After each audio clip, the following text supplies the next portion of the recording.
So Everything's made up and our rights don't matter. Ayo. Literally. I'm like, oh, hey guys, do you see this guy doing a salute? You guys feel good about this? You do? Awesome. You know, like not you guys, obviously, but like everybody's just seeing it and it's like, mm-hmm. Cool. it's too much. It's too much to process. I can't even. I'm sorry. It's too much to process. It's today. I know it's today. Yeah. I know it's today. That's for Shrek the Musical. Shrek is green, and you know what else is green? Brat. And we're brat to Zoom, right? Totally. Yeah, that's another song from Shrek, the musical. Anyways, on that note, let's start the episode. Zoom. So confusing sometimes. So switch to zoom.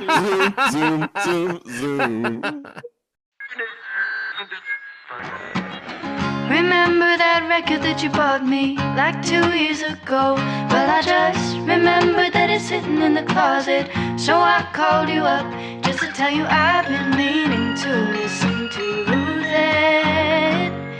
I've been meaning to listen to that. Why don't you come over and talk about it? Ooh.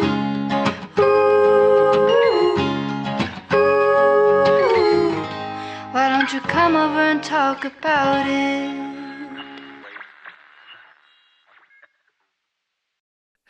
Oh, that's good. That's good. Did you a little trivia of just the world? Do you know that Zoom was created by Zoom Boomafoo, the monkey from the children's show?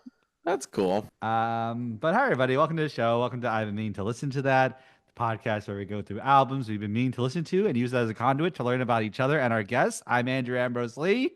I'm Michael Limentato. I'm Harper Thomson. And I'm Stenley Philippe. We're out of practice. It's been a while since it's been the four of us. It's really Whoopsies. a lot of fun. Yeah, so this is very, very exciting. This is very, very wonderful. We're here to talk about Brat by Charli XCX, a long, overdue episode. We've been trying, we were trying to get a guest on it, and they couldn't make it, and then we're trying to get different guests, and we just kept pushing it back. And now it's 2025, and a lot of awesome stuff has happened. So yeah, let's. Oh, so awesome. Before we start and get too much into this, can I read a poem that's by a former Charli XCX collaborator? Sure. Yeah. Okay.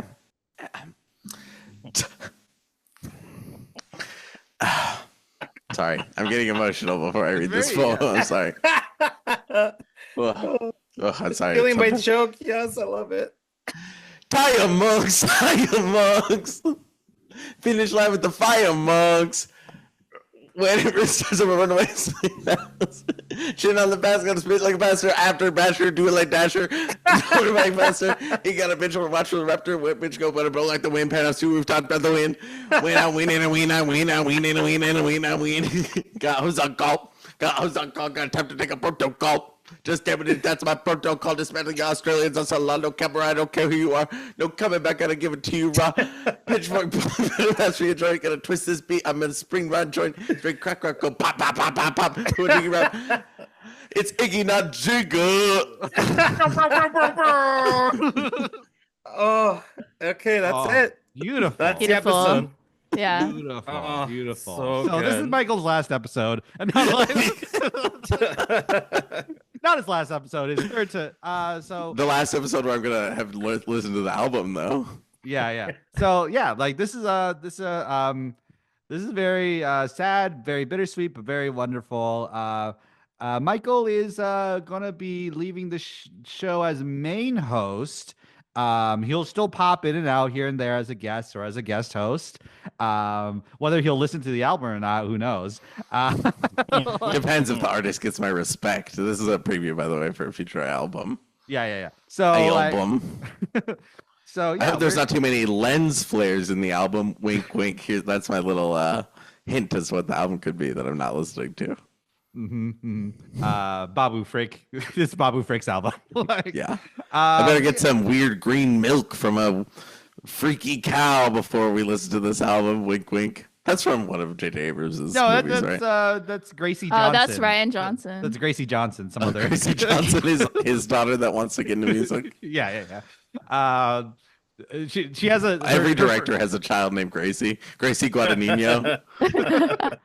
Her single's called Green Milk. Interesting. I like to drink green milk from a milk cow. Honestly, if Luca Guadagnino had a daughter named Gracie, and he's like, I'm a gay guy who loves to make movies where straight people kiss each other, and here's my daughter, she's making music, I'd be like, obsessed, love her. It'd probably be good. Yeah. Yeah, but anyhow, this is Michael, explain yourself. Why are you leaving us? I think I have artistically tapped myself out, I think, on the podcast. I think I'm kind of at a point in my life where I'm like, what I have to say feels not I think I just don't have the capacity for the podcast as much as I used to. I feel like I used to really I like to be funny, and I feel like it's honed my comedic skills a little bit, but I think that's all I've got. I play music, I like music, but I don't know if I'm adding a lot of value. Not in a way I want you guys to say, no. It's just how I feel. I think I'm ready to do something else. Maybe I'll do another podcast eventually. Maybe I'll do something else. But for now, I wanted to step back and kind of figure out what I want to do with that, space and time. So... No. Yeah, don't be sad. Andrew, when I texted him, he said yes, and then he edited the text to say nicer stuff. But it was like the text I sent at first was yes, like with an exclamation point, and then it was like yes, like a period. yeah, and I was like, that's much nicer. Thank you. Yeah. Michael will come by every so often, and we're all it's very amicable. It's very wonderful. It's all good. So yeah, let's talk about Brat. This is we did a whole Charli XCX month in 2021, and yeah, let's start with the people we haven't heard from about Charli XCX. Harper, what's your relationship to Charli XCX?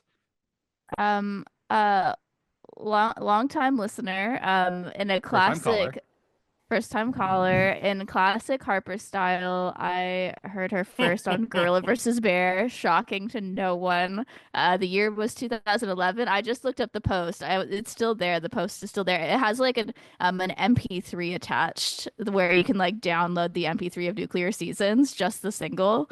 And that's how I first started listening to her. And that was before. That was kind of a while before that album came out. And yeah, True Romance to me will always be my favorite Charli album. She's really evolved a lot since then, but that's when I first listened to her and I kind of think she sounds more in her career the most like True Romance now than she ever has, in a certain way. Yeah, we'll get into it, but there's at least one song on this album that I feel would fit on True Romance. So, I feel like she hasn't totally, strayed from that, but I do think she's, definitely more in a dance club direction as opposed to back then when she was doing kind of more of an indie electronic thing. It was slightly different. Yeah. Anyway, so that's kind of my era of Charli. I've followed her through her career, but I've kind of not been as invested as I used to be. Oh, and then the other thing I wanted to say was I totally forgot, but when I was working at PMC, one of my last jobs was at Billboard Women in Music, and that's when, this is maybe also that song I wanted to talk about, but she did So I at the Billboard Women in Music. Oh my gosh. Before it came out, that was in March of last year. And so I was running around, I was running cards to photographers, and then I saw her. I wish I had been in the room with the stage at that time, but I was in the back in a subterranean level of YouTube theater. And I saw her on the TV where they were streaming it, and I stopped and I just sat on the floor and I was I have to watch this new Charli XCX song, and it was so good. Oh, wow. But yeah, so anyway, that was an exciting time when I was in the same building as Charli XCX. Seeing her on a TV. Yeah, seeing her on a TV. But yeah, anyway, but I love her. She has so many I don't sorry, I'm like losing my voice again. But she has so many, I don't know, just like really great pop songs. She's such a wonderful pop artist. Like to me, Boom Clap is like it's so good. It's like it's so embarrassing. And Michael, I know you totally disagree with me right now, but it's like such an embarrassing, fun pop song, I you know? think like it's fine to like Boom Clap. Like if you catch me on the right, if the moon's just right, I'll be like, I'll listen to Boom Clap. What the Yeah. hell? I will say, like, I love The Fault in Our Stars, and I fucking love that soundtrack, that whole soundtrack with Literally like no one on Bernie. earth is surprised by this, Harper. It's just like I'm so Tumblr coded. I'm the most Tumblr person to ever live. But yeah, Wait, I'm it's Googling the cast now. Nothing bad has happened to Ansel Elgort, right? or Shailene. I know. Yeah. Oh, I know. And you know what? Lately I've been thinking like, man, you know what I could really go for right now is a rewatch of The Fault in Our Stars. That's awesome. Okay, at least Ansel Elgort has probably been in other movies with non-canceled people, right? Like, let me go to Baby Driver. Let me go to Baby Driver. Who's in this? Oh my God! John Hamm. He's good. He's good. Yeah. Asa Gonzalez, love Oh her. yeah, fun, Oh, fun, yeah. fun. She was in the Justin Timberlake video. No! Hate when that happens when I read a cast list. Kevin Spacey is like weirdly like seventh on the list for some yeah, reason. that's right. Yeah. He's the and or the with, one of those. But yeah, like, what about Stenley? What's your relationship to Charlie XCX? Yeah, it's Boom Clap and Fancy. That's it. Oh, fancy. Wow. Classic. Yeah. I guess it was I wasn't in my pop era when Charlie, for the last, I guess, 12 years or whatever it's been, of her dominating or at least being like part of pop. But obviously the big singles I kind of knew of, but I haven't listened to a Charlie album, like nothing. So up Wow. Hey, until, really? yeah, until Brat. Yeah. Oh, that's a fun. We could totally like just like go back and do one of those like in the new seasons and stuff like that. Yeah, I would love to. Yeah, because Brat's great. Yeah. That is crazy. She's kind of like I would think it's that crazy. She's like kind of like I understand knowing those songs, but like Yeah. it's pretty niche. It's like pretty underground and niche for the poppy for a pop star up until Brat, I would say. Yeah. Yeah. There were like attempts at like trying to break in, but she seemed a little reticent. Yeah, she tried to break in, but she didn't have the keys. Yeah, just like I'll just go through mine really quickly. Like we said, we did the Charlie XCX month. So I was pretty inundated very quickly of just like we did like in 3 weeks we listened to 4 albums, and it was great and it was an awesome time. I do want to go back and check them out more. Like, I think because I was doing it for the show, I was like, and I think my analysis skill wasn't as sharp back then than it is now.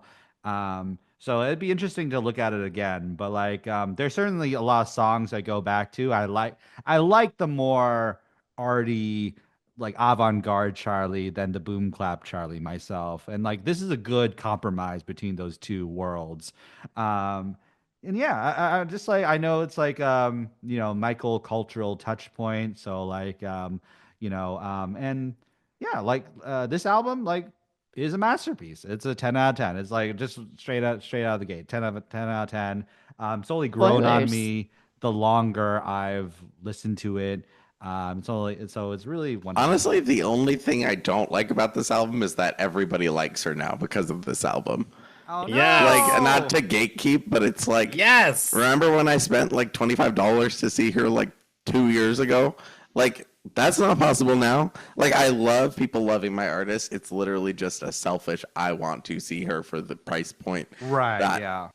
I was just gonna say, like, what Michael said was interesting because, like, a couple of years ago, it was like, reasonable to go see her, but it felt like listening to this album and then like listening to her interview with Zane Lowe, like that I should have known about Charlie and it should have been like stadium status 6 years ago, But for some reason, this like super pop star that's been the kind of the guiding light of cool pop has been this underground, like best kept secret until like whatever the last album was.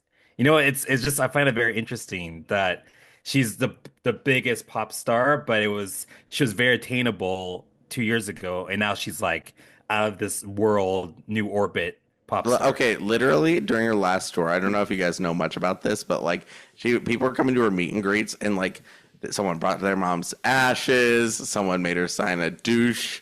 Like they were like she was like very much like gay icon in like a badly like I'm glad that gay people can't just approach her anymore. Like it's good. It's good. It's actually good.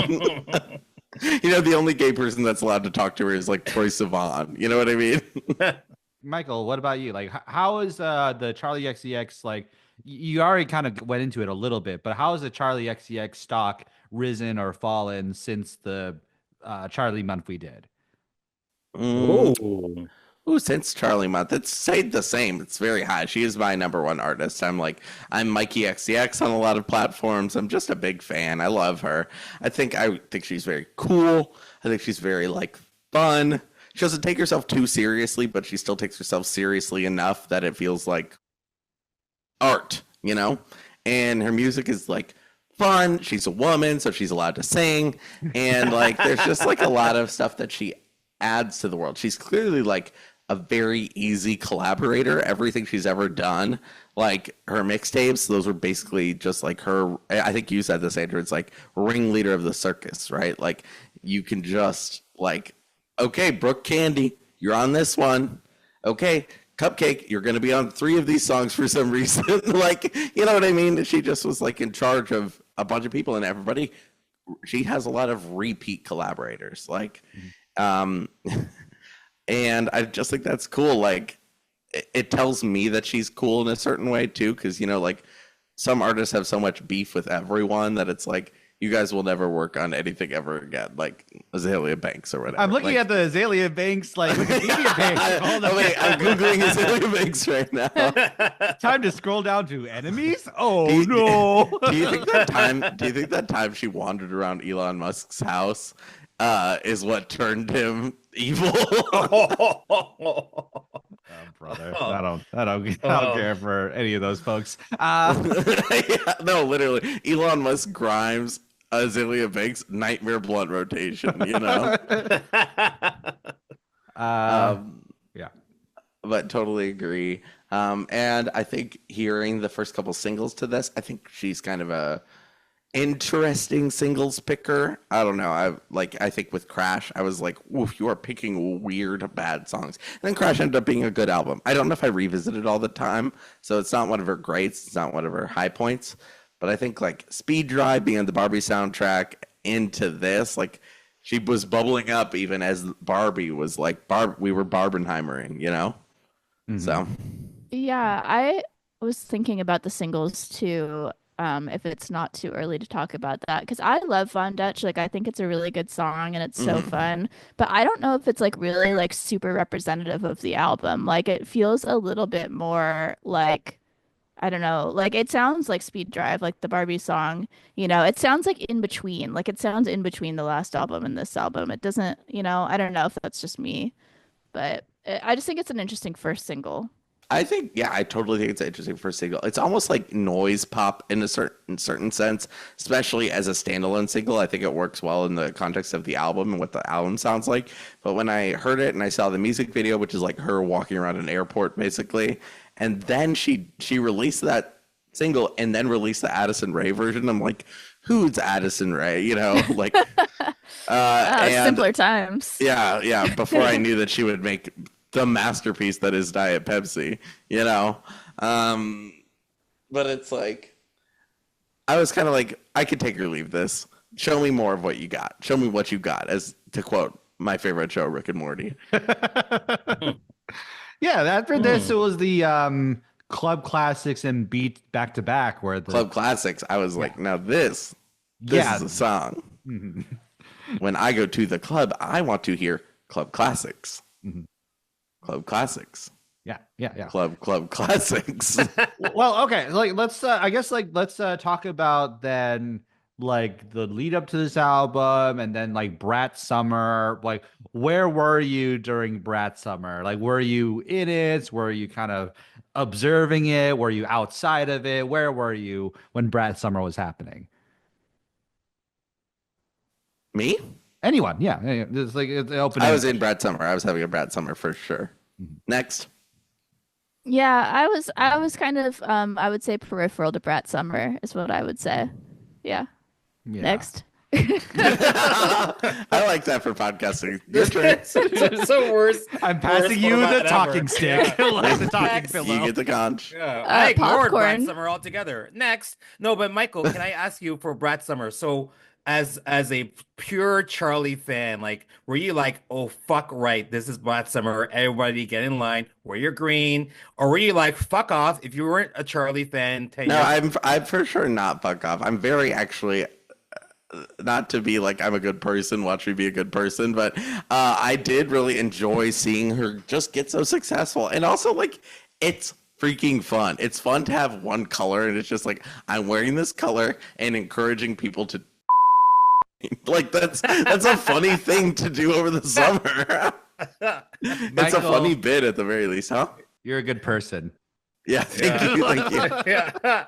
Yeah, I wore green and encourage people. Can we bleep that, by the way, in the episode? No, we got to keep that I in. don't want to. I don't want to say that. We got to keep that in. Wait, which part? Which part? Like, Just, which part? just the word. The word. Okay. Which part? I Encourage don't people do. I don't even know what it looks like. Yeah, I was like kind of in the I'm more so I am like not the I guess I'm one of the target demographics, and like I'm a music critic, I'm a music analyst, I'm a music critic, I'm the Charlie fan. Fantano with hair. Yeah, Fantano. I've never done a drug in my life. I've done poppers once, it was fine, but like it's like that's really all I've got really going on with my life. Yeah, like I'm not going to the club. I'm not doing any of that stuff, and I don't like touching people in a dark area that's loud. That's not my vibe. So yeah, but like yeah, but I was a very much an appreciator of this, and my appreciation has only grown for it. I think I was having more of a Brat winter, Brat autumn, more so than like a Brat summer. Like it's just like when the hype died down a little bit, there were less people in the club, it was less crowded and stuff. I was having a great time with Brat. So that's where I was at. I was on a European vacation that I wasn't having that much fun during when this was released. So I spent a lot of time listening to this album, and that really lifted my spirits. So, and then like I guess the No, other question. wait, damn. There's a backstory there that I need to hear at some point. That's sad.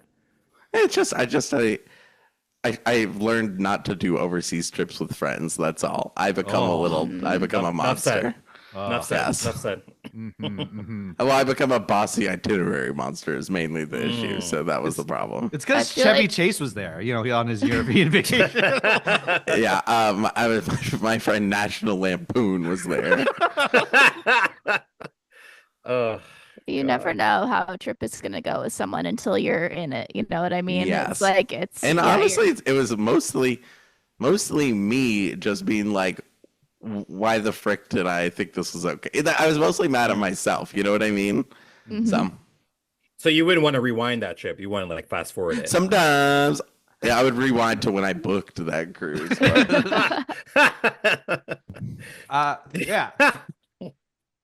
I probably shouldn't say that, huh? No, you're good. Whatever. It's all good. You're good. So then I guess like a question for you, Michael, is how would you define brats? Like just the word. Like what does that mean to you? Yes. Yes. Oh, I hate this part of the conversation actually, because I think this is like a Fox News question more than it is anything else. Like that's kind of what's fun about it is that it's undefinable, but it's like old person-y to be like, what's brat? You might not know this, but some kids are having a skibbity brat Whistler summer. And if you yeet the album to young people, they're going to dab on it in Fortnite. God, I feel so You know awkward. what- I was like, yes, Andrew, great question. Did I kill myself? What a shitty question, Cardi B. Andrew. No, I think actually it's Sorry, like part of the Cardi B. conversation is what is brat, but I think what is brat is Charli XCX is what is brat. Like it's just genuinely like her kind of doing her thing. Like she's kind of doing like it amped up a little bit. Like this is definitely her at her like sexiest and like cocainiest. You know what I mean? Like, but she is like you know, she's like cool party girl in this, and I think that's fun, you know. Yeah, it's certainly a moment. I think if we're getting a theme I wrote down for this album, it's like right now, right now, right now, right now, you know, on a couple club classics of just like it's It demands your attention. it demands your attention. It's very to summer 2024. It's like the defining album, one of the defining albums of the summer of 2024. I think the other one was like the beef, like that was kind of like the thing that was going on the other side of music. But like just like this is just The like beef. Oh, the Drake and Drake Kendrick Yeah. beef. Yeah, yeah. So I like was not privy to that. That was not my culture. yeah. That's all. Yeah, like that's a whole nother world. That's a whole nother world. And like I think there's like what's it called? Like but like you know just like there's like this idea like the Kamala is Brat thing was not like like planned out thing. Like the Clearly. contrast this with like the Taylor Swift like doing the post right after the debates and Yeah. like planning it out very like strategically.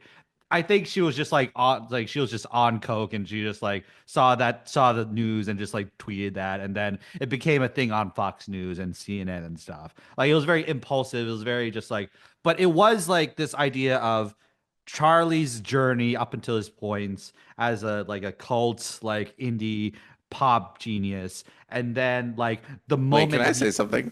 yeah please. Low-key think that lost the Democrats the election. You think so? Yeah. I don't think it's the was only actually- reason. Like, that's too No, much.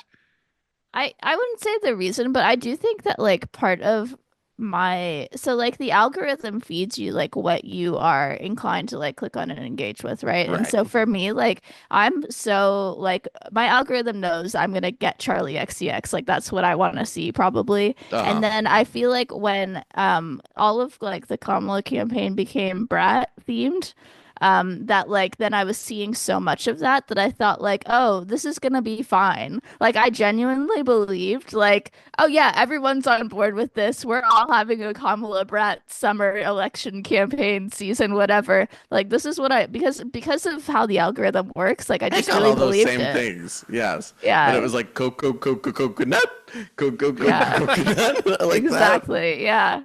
She's got this in the bag. She's very that. No, literally. yeah. Yeah. So I'm like, she's I gonna do. brat her way to the top. So Yeah. I wouldn't say it's the reason, but I do say it maybe like skewed a lot of people's perspective on what was going on really in this country. Yeah. You know? Yeah. But yeah, I think that yeah, I please. think that's why Kamala is Brat will die, but I think having a Brat summer will continue. Like, because I think you're right. Like, it is a now moment, but I think like in 5 years, like you can have a bunch of 16-year-olds that will say like, "Hey, I'm having a Brat summer." So it's Yeah, like, I totally agree. it's Yeah. like my era. You know what I mean? And it reminds me of this quote, and I don't think I've ever referenced this before, but it goes something like we've been going to the same party for 12 years now, and always that depressing. I've what never this- heard that. Yeah, I forget where Did it's you just from, come up with but it? Like that was it might be pretty good. it might be a Stenley original. I'm not sure, but that's what this album sounded like to me. Like it sounded like it's like, man, I'm at this fucking party and it's great until like the coke runs out and you're like, oh my God, I'm so sad and depressed. But the beats And are you have to so switch to fire. Diet Coke. Yes, exactly. You know what I mean? Like Uh-huh. that's all I wanted to say. No, I actually thought I knew you were gonna do a quote you've said before, but I thought for somehow you're gonna tie it into Tire Monks, and I was really that's later. excited. That's later. I got Don't worry. excited. That's coming. That's coming. You got excited. So like I think this album to me like what drives this album is like what drives the brats of the world into this chaotic, neutral, hedonistic lifestyle. And it's like this album is kind of about the condition of capitalism without saying it is that. Like the idea of like it's a political act that when a crack dealer raps about selling crack because it's like describing the effects of Reaganomics, it's describing Jim Crow, it's describing war on drugs and stuff like this. And this is political because the backdrop is a society on the edge of a collapse, like predatory tech companies, human rights are being like taken away, like this, like the veneer of civility and decency is gone, and like this is the world that like kind of Brat lives is like, and then Charlie's also dealing with like her friend who died in a freak accident, like that she has regrets about, and also like family trauma, that like generational curses she can't like overcome. It's like hard to communicate with her family. And I'm dealing with like, is this like even worth it? Like maybe I should start a family instead. And then it's like, I think that's like, it's no wonder that when I want to go to club, I want to hear club classics. Like we're recording this episode like the day of the inauguration and stuff like that. And I had a much better time like thinking about this than thinking about all that stuff, you know? So that's one of my I thoughts. did see Melania's hat, and I thought, where do I get that hat? But that's the brainworms that I have, though. So that's my cross to bear. Oh, you and Nicole. where do I get that hat? She got that hat from that same place Zendaya got her hat. Like from. Oh my god! And what's his name? Billy Porter got his curtain hat. Yeah. Oh, great story. I love the concept that there's just this one store selling like celebrity. It's one guy like making incredible hats all the Pharrell time. hat, like the Pharrell. He gave what's the name of that guy in Fairly Odd Parents with the really tall hat? The Dimmadale guy, like yeah. Oh, brother. So yeah, like, what about y'all? What do you think of the themes of this album? Oh, it's totally living in the moment. It's like living in the moment while trying to also like live in the moment in a way that satisfies the future you in a certain sense, right? Like enjoy what you have now, but also think about like, okay, I am enjoying this, but will I continue to enjoy this instead of doing this other thing? You know what I mean? Like those moments pop up throughout the album. I think something I thought when I first heard this album was I was like, kind of don't like that. Like I might say something stupid and like, and I think about it all the time, kind of like chop up the album like that. But I think it's actually such an intentional track listing of this album to have those in there, because it's not, your life isn't just like, I'm having an amazing time only, you know what I mean? Like I can be having an amazing time, but I'm still thinking about like bad stuff, you know? And Charli is the same.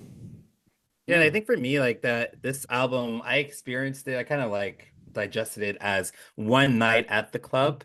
And if you're clubbing from like 10 a.m. from 10 p.m. to like 8 a.m., a lot of stuff happens in those, 8 to 12 hours. And for me, as the album goes, you can see those moments where those things are happening. And like, yeah, like you said, Michael, she's almost like time traveling in that moment between the greatest song she ever heard in the club and then like trying not to throw up in the bathroom before she makes out with that random and then realizes it's like her best friend's ex. Like all of these things are kind of going on in the club night. And you're right. And she takes you on this wicked journey that allows you to be present, but also, like you said, like looking ahead.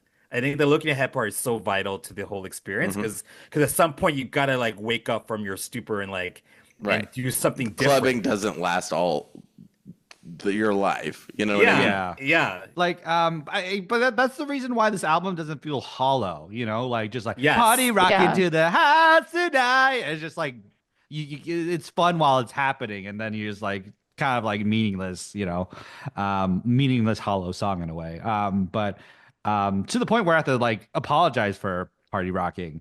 But yeah. Sorry, I made this song with my nephew. Yeah. How dare you speak ill of LMFAO? Amen. Which one was LMF and which one was AO? AO Adebri. IO Adebri. Sorry, that's disrespectful. Oh. Anyways, faggot number one. Oh, come on. You can say it. And so can Rachel Sennett, I guess. Yeah. I would say like what about Harper? What do you think? What are your thoughts? Yeah, I mean, I feel like you guys covered a lot of it, but I would say one that's in there is definitely like self-judgment, like judging yourself kind of in a general sense, but also like comparing yourself to others, and then so like obviously Girl So Confusing is like a big one on that theme.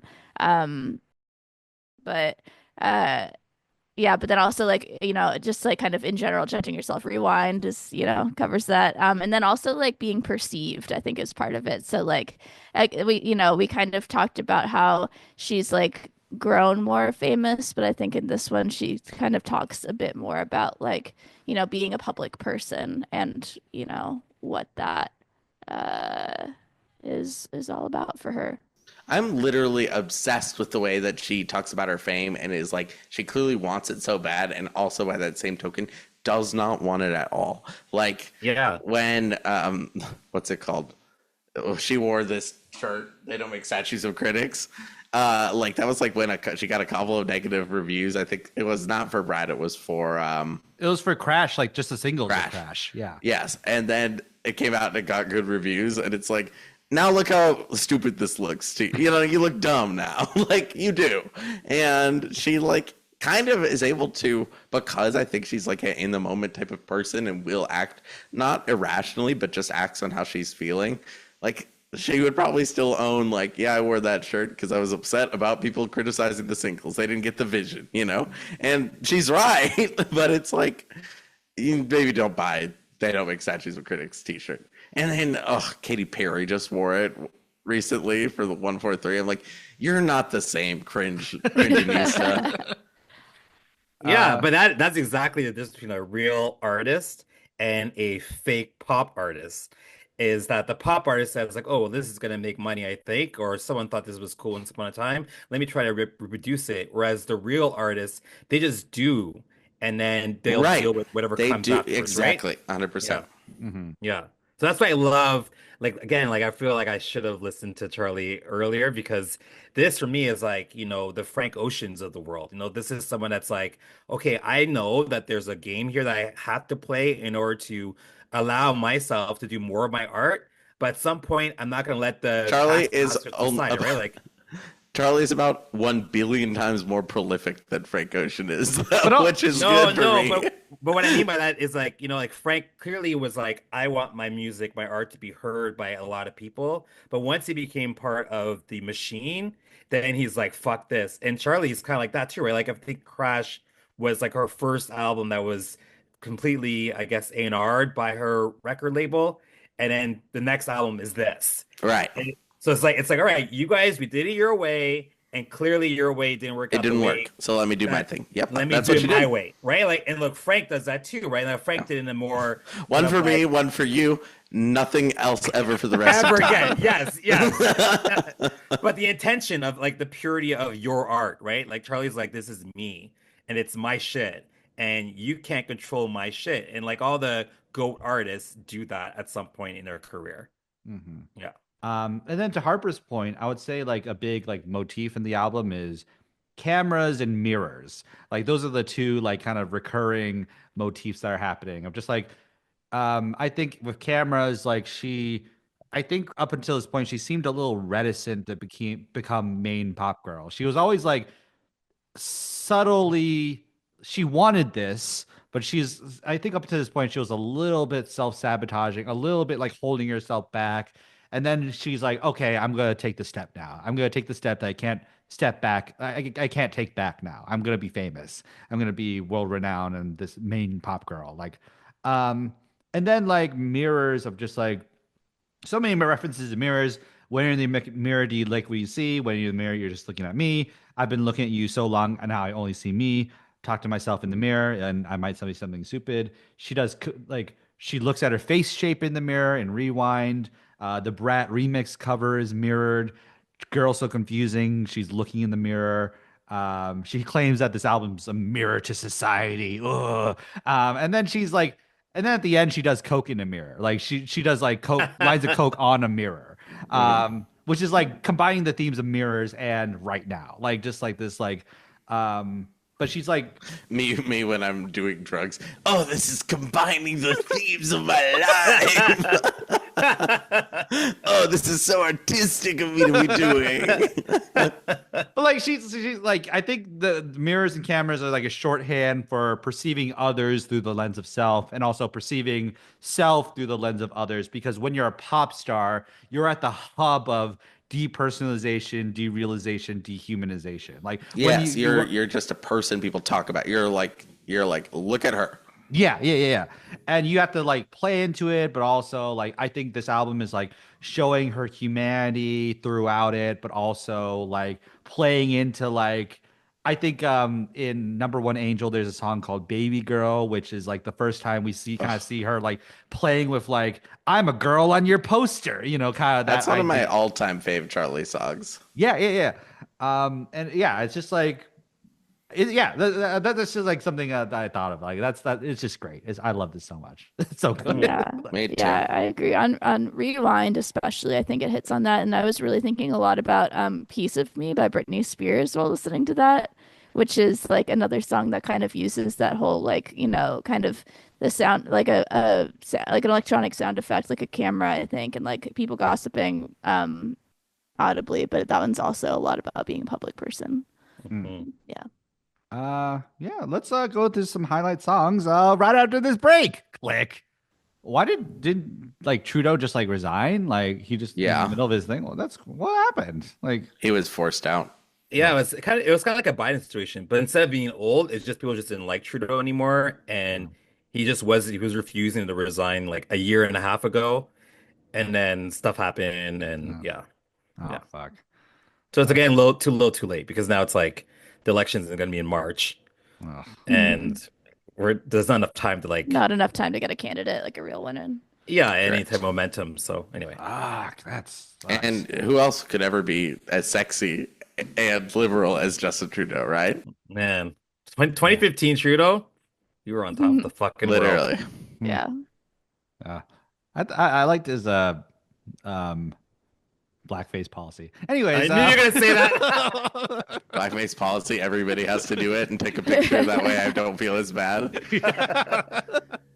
And we're back. Honestly, that was kind of funny. I hate to say. Yeah, that's the thing. That's the other reason like you're retiring is that you're so resentful of my success and my humor. Correct. Yeah, I get pissed when you cut out all my freaking funny jokes. Yeah. Especially when I ask you to cut them out. Yeah. Me making this podcast so difficult for you because I'm like heavy mouth breathing into the microphone and saying stuff. I'm like, don't put that in. By the way, like the funniest thing I've ever said, and then I say, don't put that in. Oh, that's wonderful. We love you, Michael. I really love this configuration of the show. It's so wonderful. Let's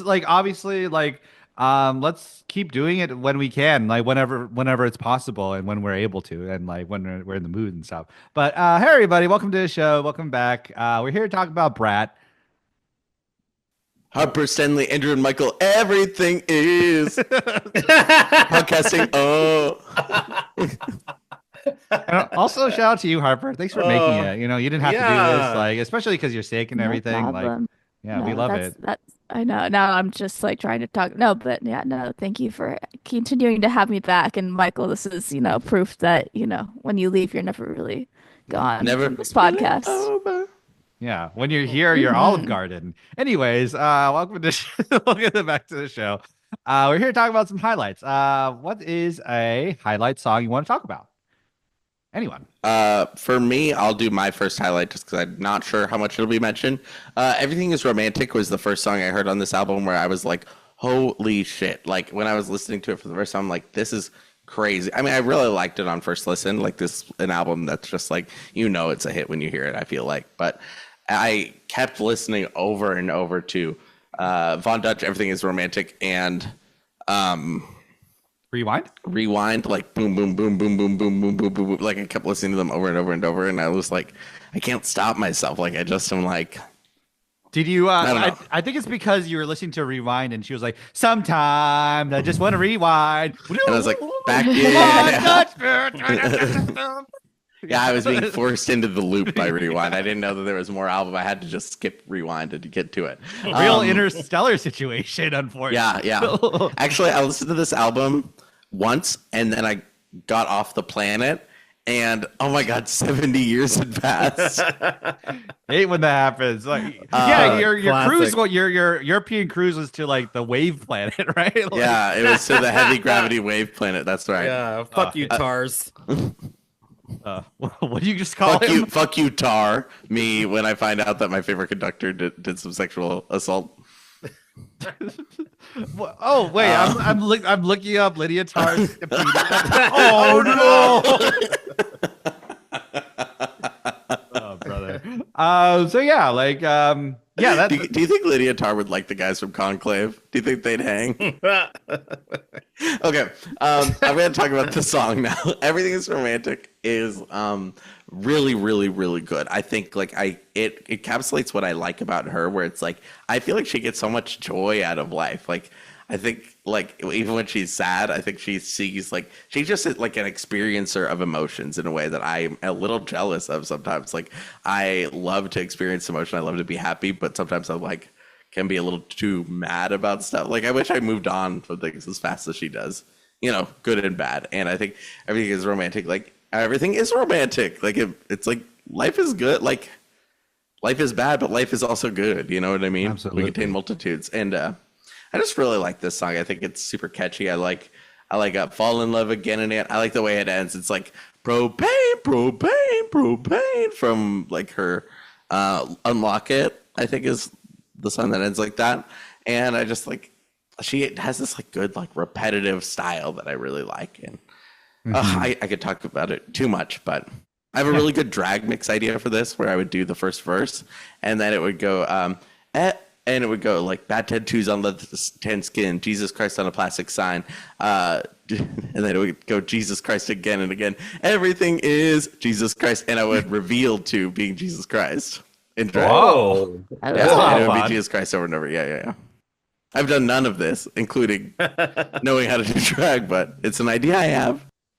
You should do it. Yeah, you've actually been talking about it since like. I know. What if the this is last what I do Charlie, instead of? What if I do this that. instead of doing the podcast? Do Truly. that. That's good. Yeah. That'd be. I love it. That'd be all I'm worth quitting it. the podcast to pursue my career as Hell and High Water. Yeah. Ooh. Oh yeah. Good name.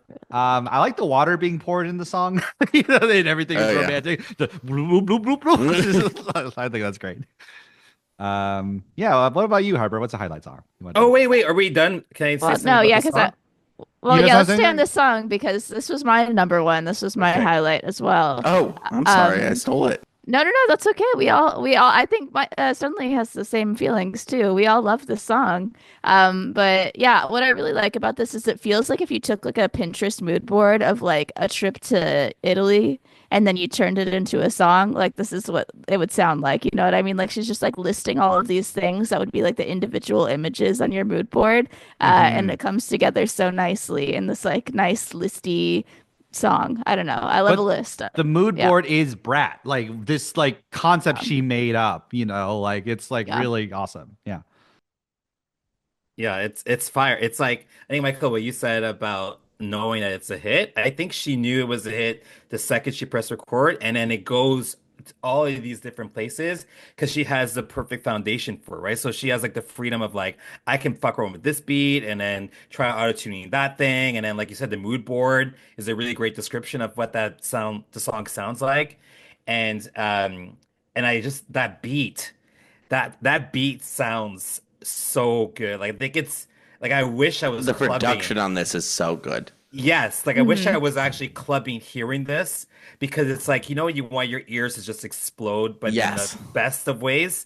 This is what this sounds like, and it's amazing, amazing. I can't say enough good things about this song. Like one thing I really like about this song is I listen to. Have you guys ever heard the podcast Pop Pantheon?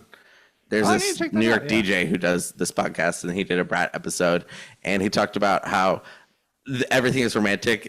Like a lot of people thought it was like about like her talking about George, basically like her husband, now husband, and he's like, but turns out it was actually just how much she really liked her European vacation with her gay best friends.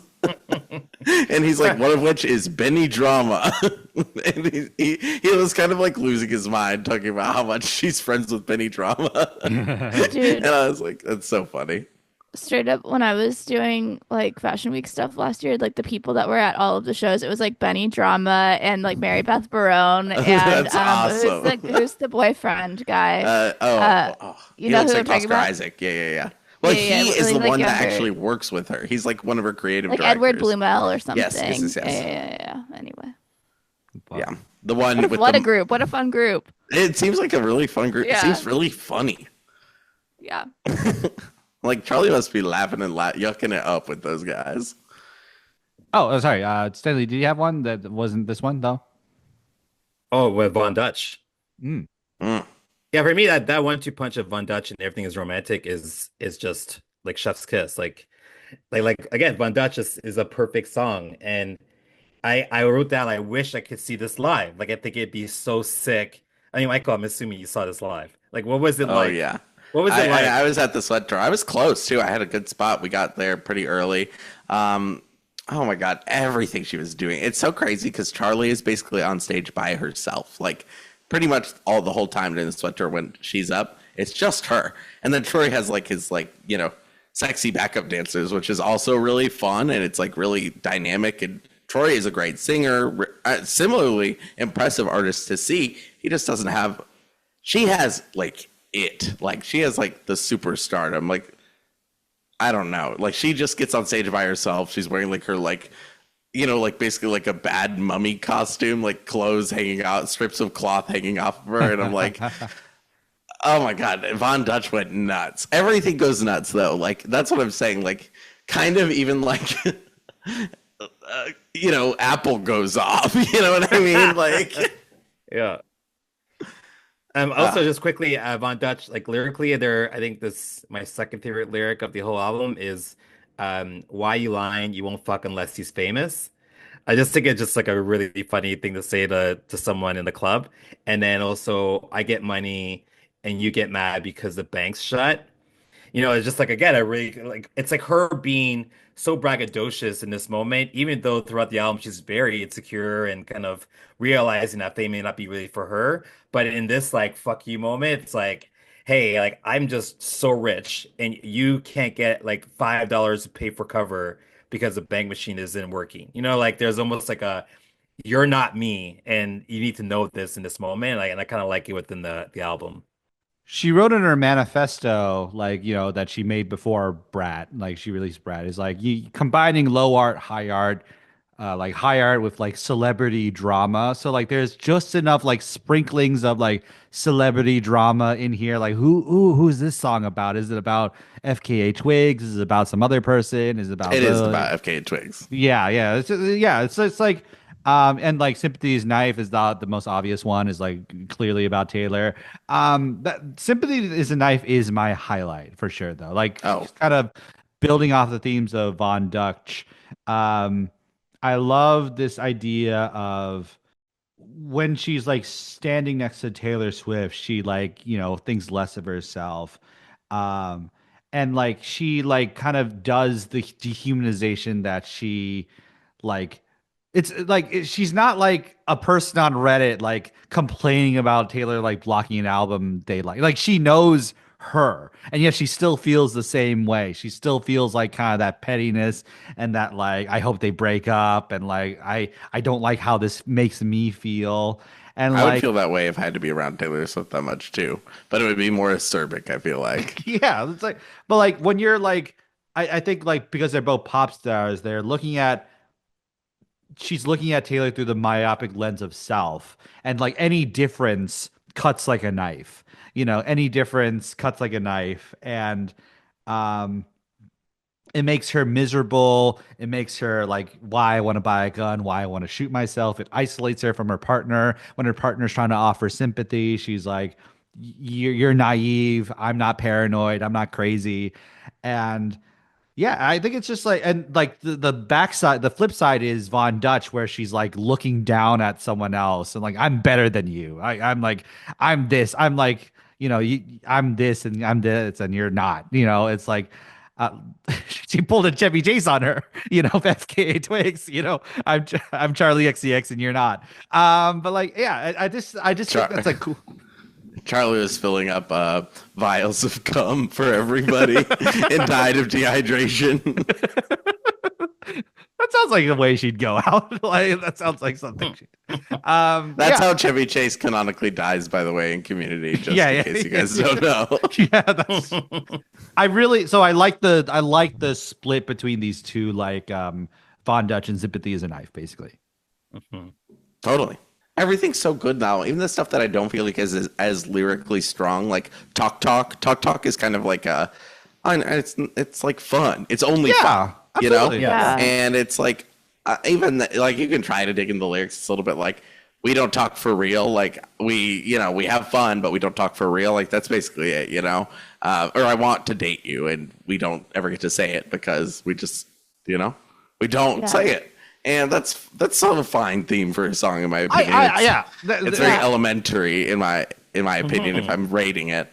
But I love Talk Talk. I think Talk Talk is very fun. When it's like, talk to me in French, talk to me in Spanish, talk to me in your made-up language. Doesn't matter if I understand it. Like that's like etched into my brain for the rest of my life. Like catch me in the nursing home, saying, like this is like the end of like Coco, and like you're like an old man and your grandchild is like trying to get you to remember your life.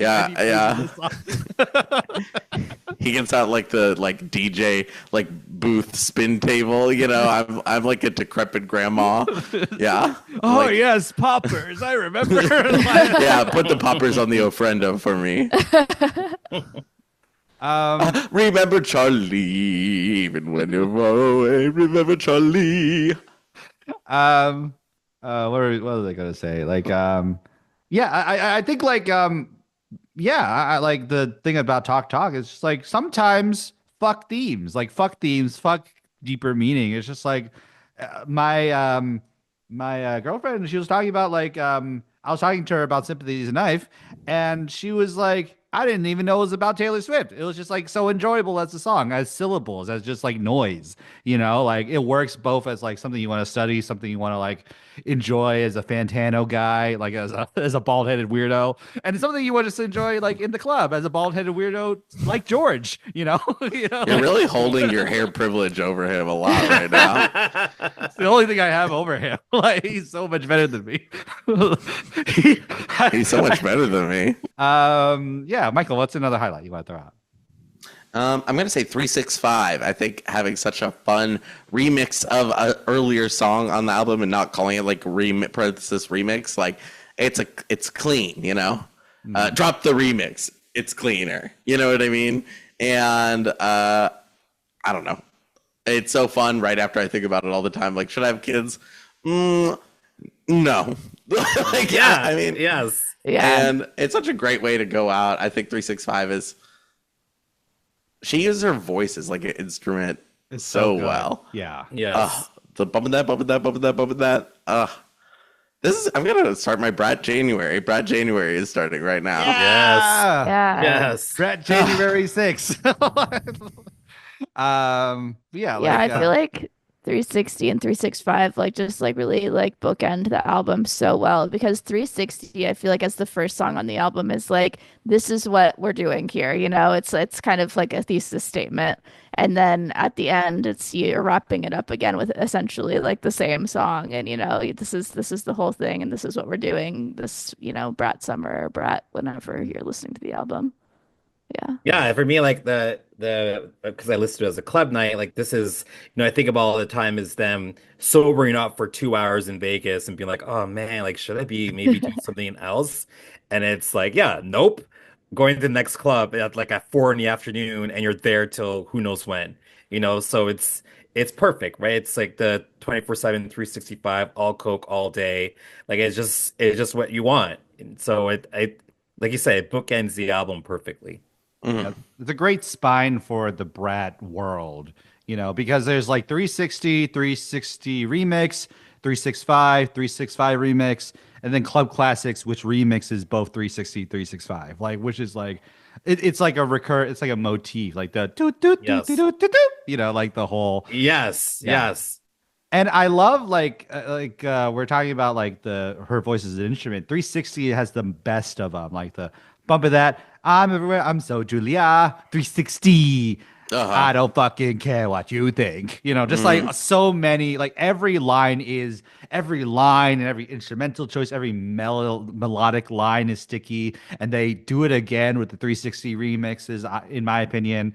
Yeah, it's just like it's her meeting the moment in terms of like the, the world kind of was calling for a Brat like album to happen, and they needed something to be synthesized, but also she meets the moment by being so talented in like coming out with these great lines and stuff like that. So Agree.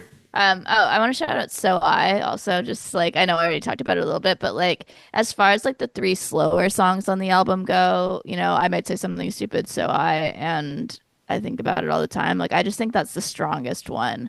And it's just like it's so, you know, sad and reflective and kind of like I don't know. It's so and it's so well composed. It's just like a really great song, and it's about Sophie passing away. And I so much of this album, not even just so I is like clearly about Sophie, but there are other ones like Club Classics that reference her as well. So much of this album is influenced by like her kind of processing that loss. And Sophie, I you know that album was so good. Yeah, so I just think that song is really great.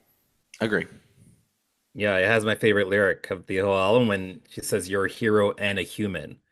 And what a beautiful way to describe someone that you love, you know? And so yeah, it's great. And then that distorted autotune at the end, which I hate doing it, but kind of Runaway, like the song Runaway, like it kind of gave me that vibe of like sometimes you don't need words to express. You could just use, you know, your tool and whatever other tools are around you to allow, you know, your feelings to emote at the highest level. And she does it in just the right way. And you're right, like of the three slow songs, and once we get to Lowlights, I'll talk more, but it is the one that really fits for me on this album. And it fits her talent. Like she doesn't cheat on that song at all. She really gives you her and her experience in the most authentic way. I really loved it. yeah, I like the line that line gets me, but the other line that gets me is, your words brutal, loving, truthful. Yes. So that like really that breaks my heart. Like that is the idea of like someone you love, but someone who's like a mentor and you want to make them proud and stuff like that. But you're scared and you're petrified, so you keep distance. While like them being brutal, loving, truthful is them trying to be closer to you, and like this like regret of like man like again like she died in a freak accident, just like you know, it's awful, it's so like sudden and like random and like awful and just it just breaks my heart. It's so good though. Yeah. hmm hmm Mm-hmm. hmm Mm-hmm. Mm-hmm. Back to back, can we see Oh, back to back as is the so highlight? That was good. so Let's go good. back to back to back to back to Back to you. Back to Zoom. Oh Yeah. wow, the parody, the real parody song. One of the that funniest she things I've ever recorded. said. Yeah. I had nothing to say about it. I just want to make sure we talk about it. Everything. We can do that for everything. I could be like Apple. But I like back to back in conversation with Apple though. And Well, like, Apple is like the most song-like song on this album. I feel like I don't know. It's like, you know, it's contemplative. It actually has like real instruments a little bit. You know, Yeah. like it feels like singable. Whereas back to back is like not a singable song. Like if someone did Apple at karaoke, I'd be like, sure. But if you did back to back, I'd be like, what the hell are you doing? You know what I mean? Oh my God. Feelings. That has to happen. Someone has to do that. I That's wouldn't mind it. hilarious. I think people would be into it. I don't know. I just like real quick shout out, like They wouldn't. The first 10 seconds, you'd be like, oh, that's funny. And then once you heard back to back to back to back Yeah. to back to back, back. like No, fuck right off. For real, one time I did a Snow Patrol song at karaoke that Oh, had like a I forgot this when I went up to do it because I was like, oh yeah, I know all the words to every Snow Patrol song. This will be easy. And then I got up and there was like a 1 minute full instrumental break in the middle. It's just like killed the room. It was so bad. That's so That's great. terrible. There's so many songs that are like you think are good karaoke songs, but are totally not. One of my favorite TikToks of all time is this girl doing karaoke, and she's doing S&M by Rihanna, and she's like S S S S and M M M S Oh. S S S, and it's like so awful. I think like I want to like just shout out Apple. Like I don't think people like really think about this too hard because when I think of Charlie, she's like British, but she's half Asian.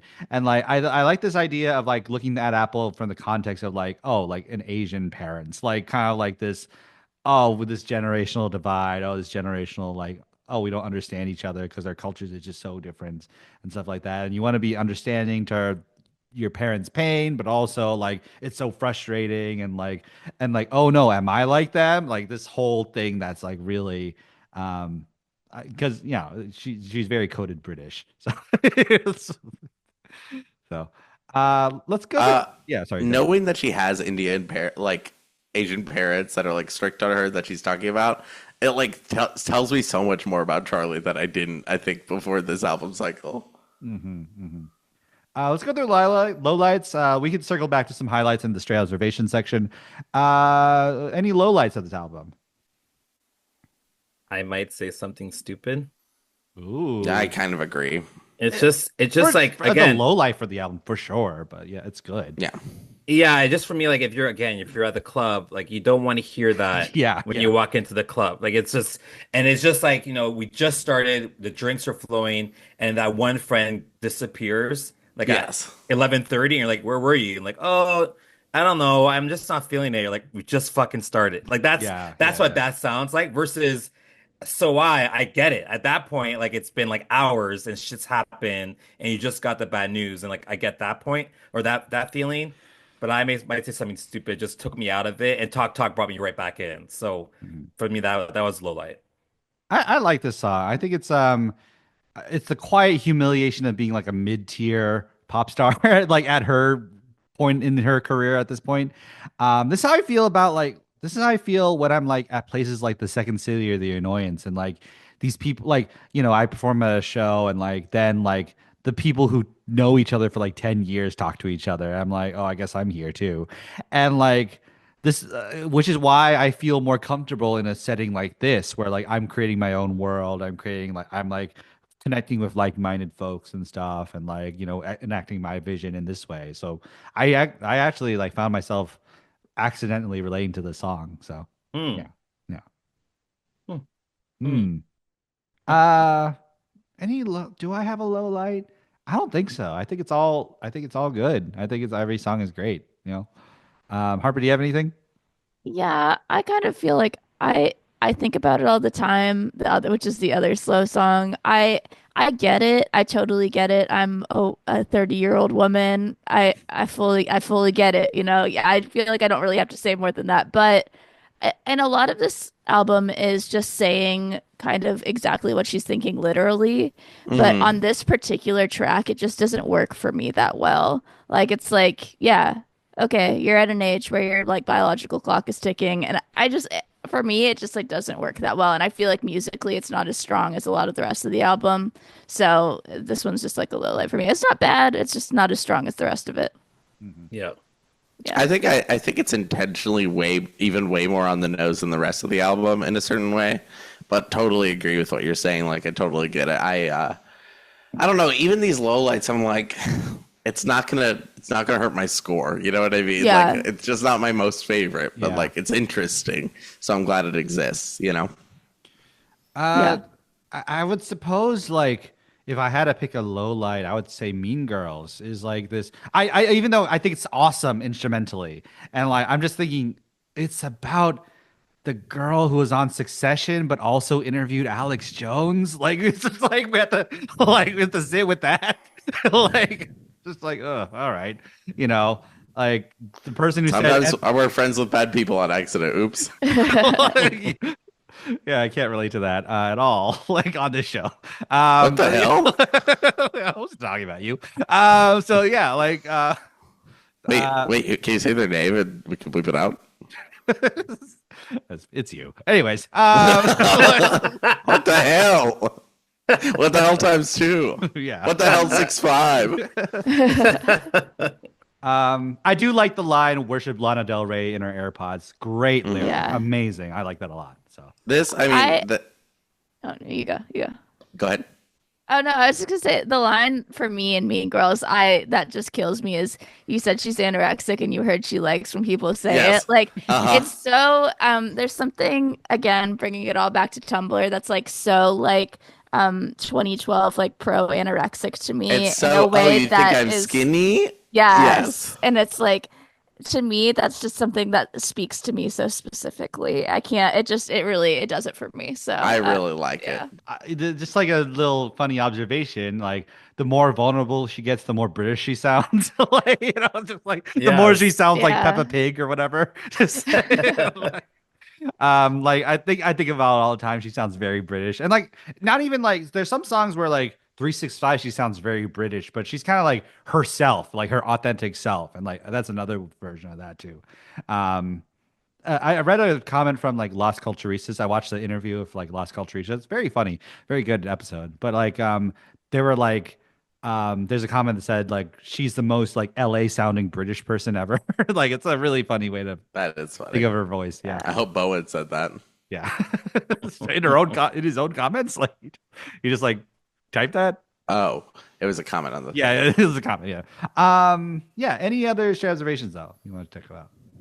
I just think it's so impressive, like how much of this album is just like, I don't know, going to be immortalized and part of our culture. Like it's January and I'm still saying I'm so Julia. Like I just say it all the time. It's so good. There's so many great things from this album. So, go off, Charlie. Go off, Charlie. That's And fine. now I say, I wish you'd hawk, would you'd hawk, would you'd hawk to me, hawk to me in Fred, hawk to me in Spanish, hawk to me in your own made up language, doesn't matter. It's like, infinitely usable. What are you, me? Like finding a real remix like of a song? Yeah, I should have done that. I should have prepped something. Well, anyway, sorry to interrupt. I'm going to go to bed. Later on. Have you guys seen that? I have heard that. You know yeah. what I'm talking about? Haley Welch was like on this call on like Twitter Spaces where like her lawyers are on it too, and she's like, "Hey y'all, sorry to interrupt. Anywho, I'm gonna get to bed." Because it was after like this like some like she famous stole money YouTuber. from the crypto. Yeah, Oh, yeah, she her stole crypto, yeah. she stole money from people, and then like some famous YouTuber like confronted her lawyers and her. Oh. And then like she was silent, and then the lawyers like, "That's not true. This is like an honest business I'm doing." And then Haley Welch is like, "Well, Anywho. yeah."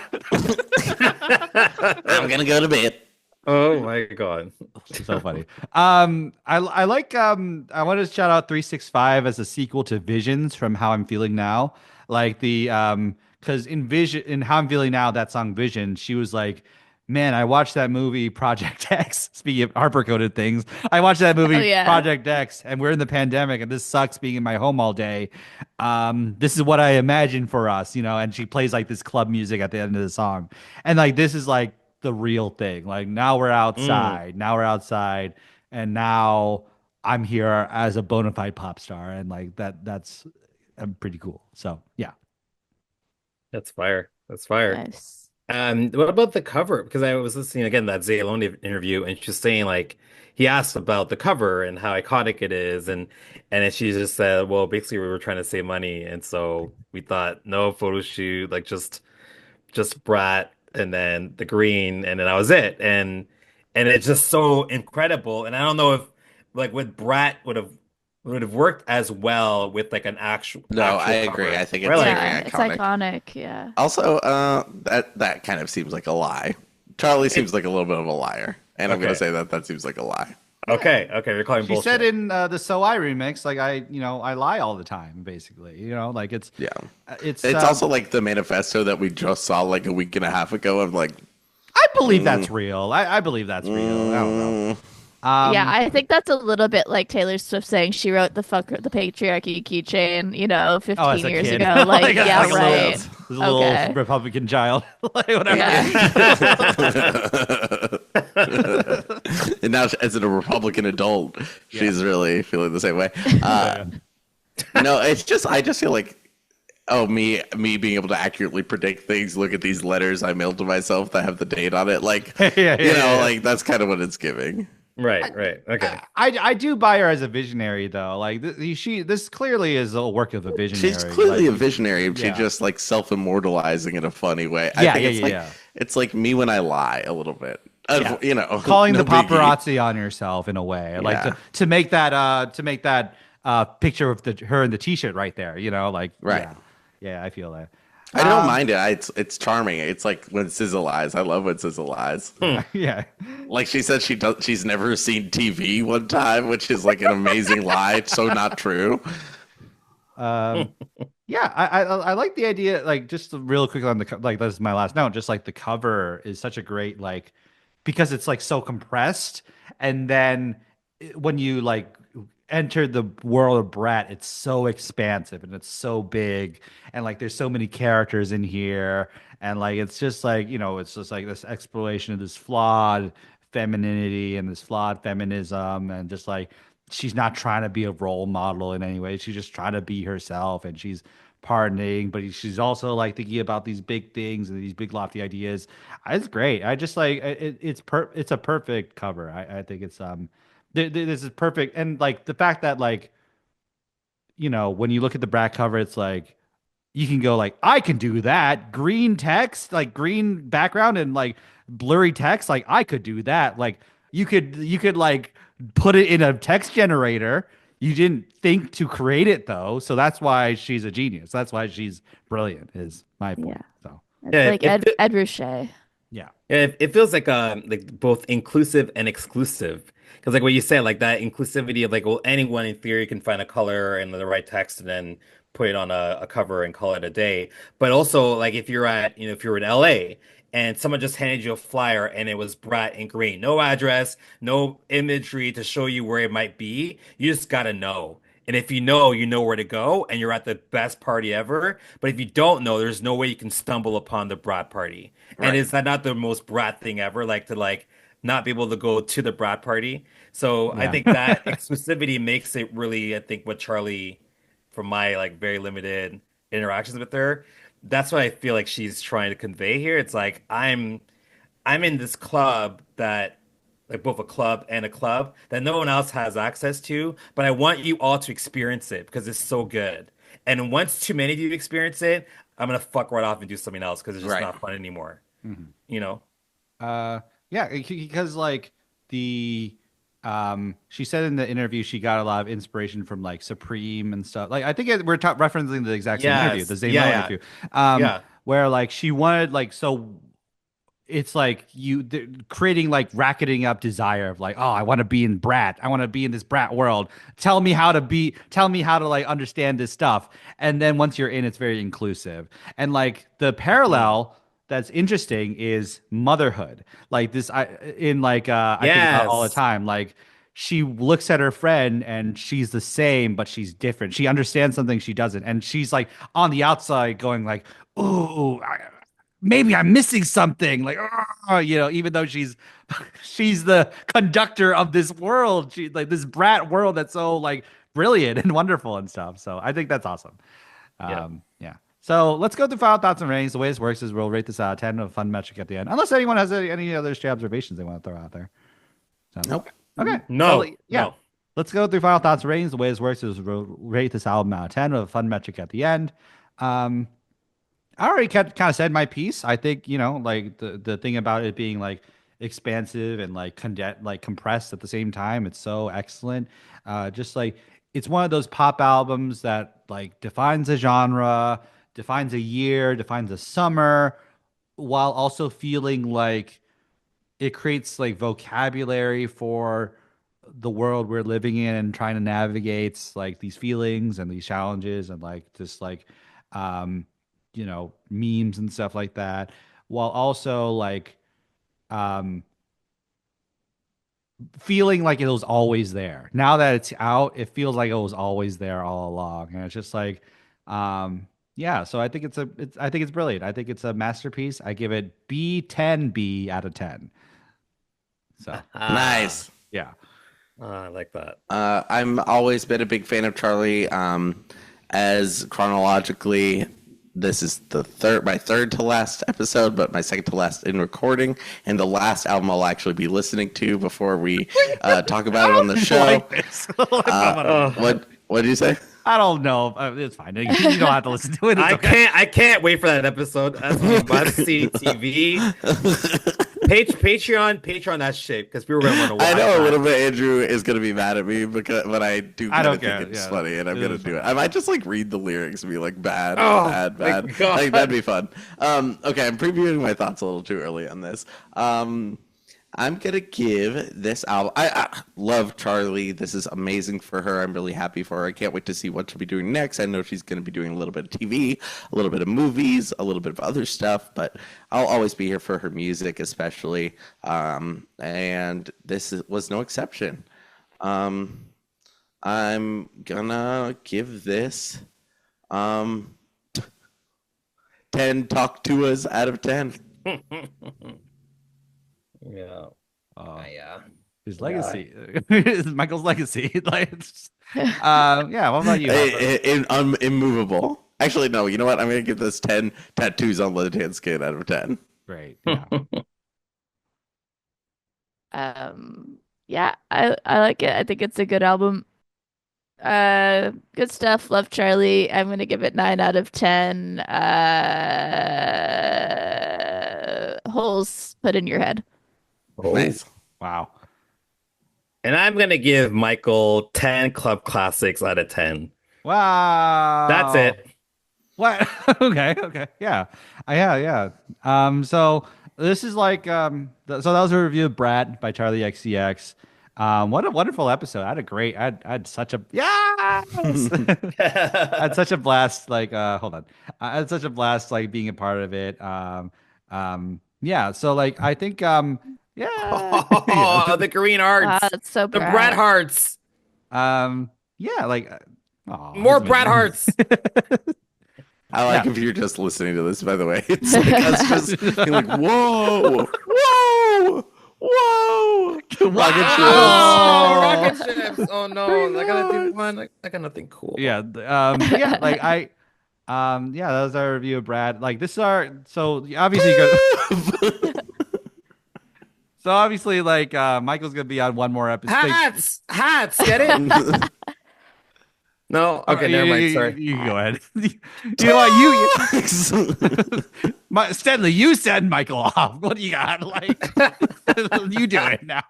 Yeah, you're right. Okay, fine. Yeah. You know what, Michael? You've been a pleasure on this podcast. We're gonna see you again.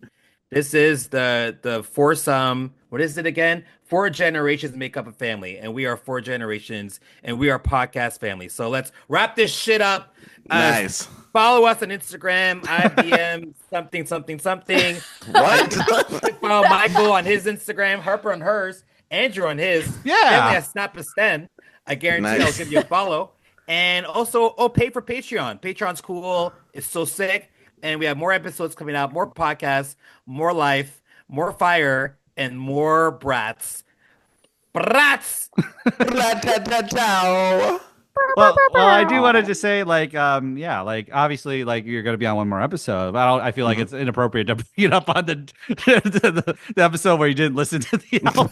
Like, yeah, like the last 4 years have been such a blast. Like, you're always someone I want to make laugh, and like, you know, it's like I'm like I covet the Michael laugh, the Michael, like, you know, just like meeting him where he is, and like you really taught me to like hone my craft and my skill, and like what's called let go of like just like being a perfectionist, let go of being like too uptight. You've seen me at like my most uptight about this show that kind of doesn't matter in a lot of ways. Like it's really important. Like you just like constantly reminding me just like to have fun, and like it's still something I'm learning. And yeah, thank you for believing in me. Thank you for coming on this journey along with me. Oh, I've so loved working with you, Andrew, especially. Yeah. I've worked with you the longest. I feel like we have had ups and downs together, but we've stayed really strong through it, and I really appreciate that. And I don't know, you do make me laugh, and you could also really frustrate me, which is, I think, like a fun working relationship. And I actually appreciate it. You know, like even if you do frustrate me, you know it'll be fine. I know it'll be fine. Like it's never been an issue.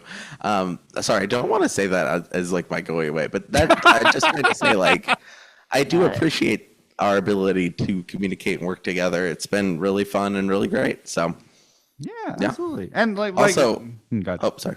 No, you go first.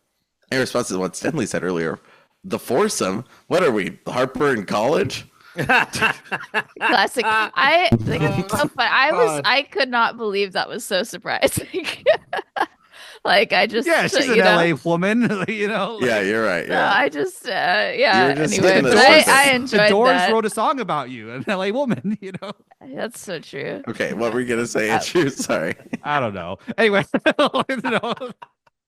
no, it's just like and like this era of the show has been so wonderful. Like, and obviously we'll like the four of us will be together on like episodes too, but like I'm like also like really excited about like what's coming next and like what's like the evolution that will come, like which is like been like the evolution that will come with this show that has been like possible because of your partnership and your friendship and your like kindness and everything. So thank you so much. I really I love you guys. Yeah, I love you, Michael. Love you, Michael. Yeah. And Michael, any final sentences you want to bring up? Yeah. Well, anywho, I'm gonna go to bed. All right, thanks so much, everybody. Have a hawk tour. Hawk tour. Hawk tour on that brat. Yeah. Yeah. Okay, that's enough.